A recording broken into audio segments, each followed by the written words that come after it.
What's going on, guys? We got a Rhino 700 in the shop today. This is an 09 model, and today we're just going to go over on how you go about servicing one of these, changing your oil and checking your differentials and checking the air filter and stuff on them. So let's get dived in and let's get started.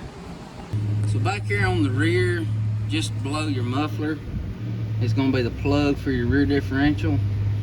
You're just going to remove it. Be careful not to lose the little rubber O-ring on it.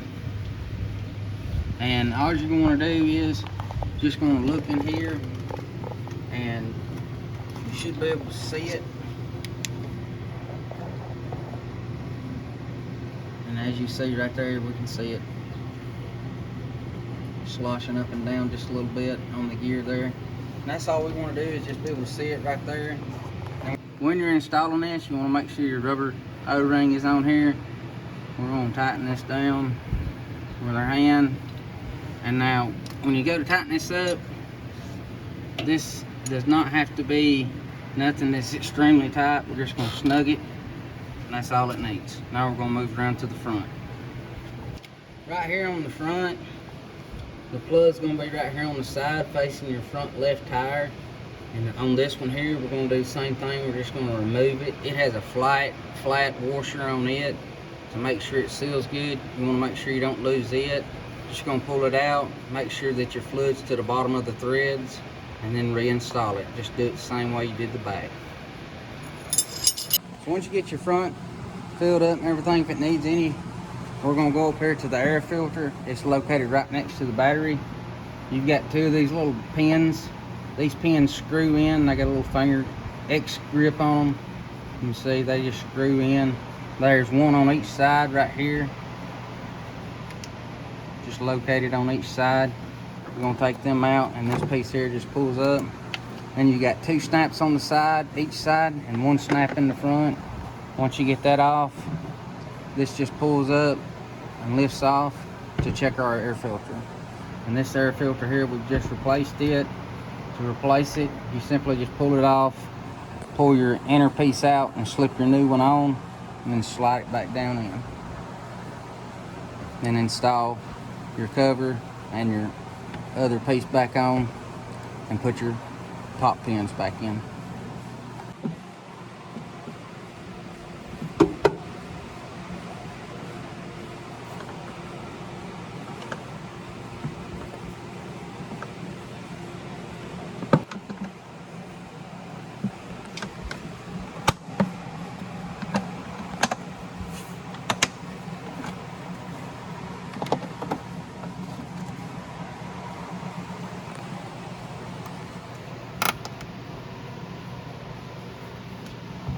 Now you got your brake or your breather box back on.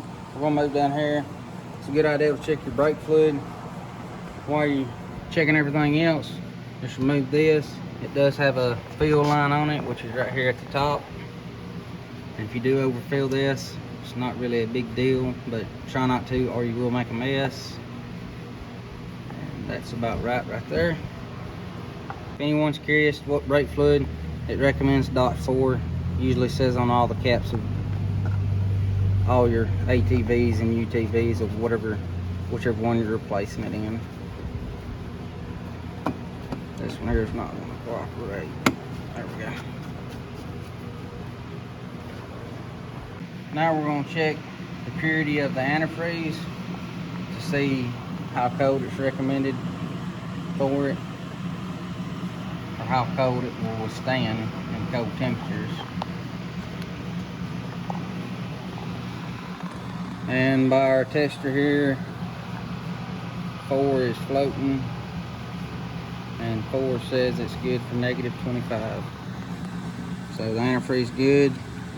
Now we're going to check the reservoir, make sure it's topped off where it's supposed to be. The reservoir on this machine is located underneath the battery box. Okay, like I was saying, this reservoir is located underneath the battery box. And as you can see, our full mark's about right here. We're just a little over full, not a big deal. So that's where this is located at. And yes, this one has been broke off and someone has zip tied it up here, which is fine if that's what you want to do. Now that our reservoir's full and our antifreeze and everything checked out good, we're on the passenger side of the vehicle. If you pull the seat and the cover off the motor and look directly behind the motor, and if you lift up your bed and go in through this pocket, you can see this is where your oil filter is located at. We want to remove it and get ready to install our new one. Now, when you put your oil filter on, you want to make sure you put a little bit of grease or a little bit of oil around this to help it slide on better and it don't mess up this seal around it. Now, if you're looking for stuff to do an oil change on a machine like this, don't forget to check down in our description. We'll have everything you need listed, so you ain't got to hunt for it anything online. Everything you need will be listed down there. Just simple click and you can get it ordered and get it shipped to your house. Check out our new shirts and stuff we've got as well, so don't forget to check all that stuff out. So now we're going to install our oil filter, and then we're going to drop down, drain the oil out of it, and fill the engine back up with oil.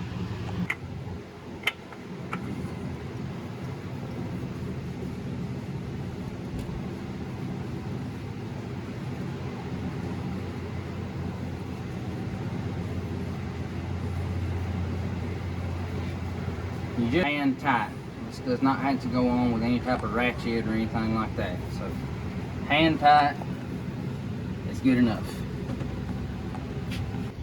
Okay, we're up underneath the driver's side, but this can be reached from the driver or passenger. I just prefer to do it on the driver's side. And as you can see, about midways down the machine here, closest to this separation piece where the skid plates are at, there'll be 5 of these drain holes is what I call them, and this middle one, that's where your drain plug is located. It takes a 17 millimeter socket. There should be a little crush washer on this, so make sure that you keep up with that. And right there it is, it's still on there.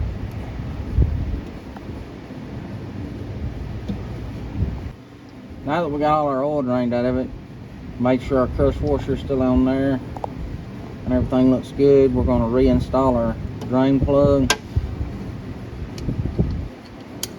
We're going to go back to tighten it down. Now guys, this is a drain plug. It's not holding the flywheel on or our tires. So right there is pretty tight or snug, so we're just going to go a little bit past that. That right there should be all it needs. This does not have to be, I mean, we're not sitting here trying to put a 1/2 inch breaker bar on this. That should be more than enough right there. So once you get your plug in, you're going to come over here to the passenger side, and your oil dipstick is located right here. Now, the internet says this thing takes just a fuzz over 2 quarts, so we're going to put nearly 2 quarts in it and check it and make sure, depending on how much oil is trapped inside the motor, depends on how close we can get to that. That's usually on a complete dry motor, so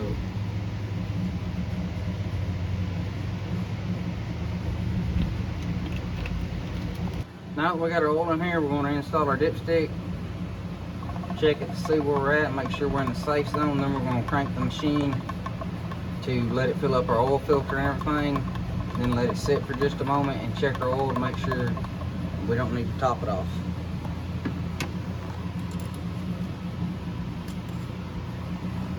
And we're right at the top of our safe mark.